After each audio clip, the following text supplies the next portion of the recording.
Good morning. বিশেষকৈ এতিয়া আমি দেখাব চেষ্টা কৰিম ধৰক কেনেধৰণে মাছ ধৰিব আমাৰ সৌৱে ধৰি দেখাব কেনে ধৰে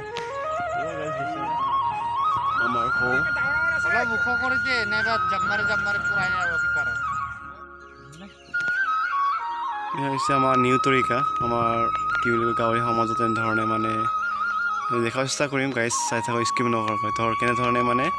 মাছবোৰ মানে মৰাই পেলাই ধৰিব পৰা যায় মানে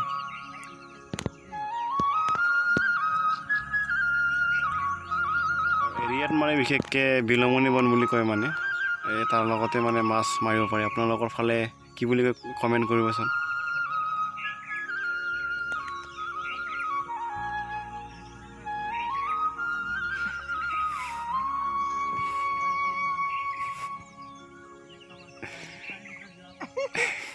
এতিয়া আপোনালোকে এয়া হৈছে আমাৰ নতুন তলিত ধৰ কেনেধৰণে মাছ কিমান ডাঙৰ ডাঙৰ পায় মানে অনুমান কৰি দেখাইছে মানে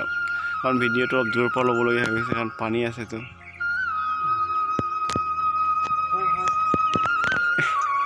আপোনালোক কণ্টেক্টত দেখাব চেষ্টা কৰিম ধৰক কেনেধৰণে মাছবোৰ মানে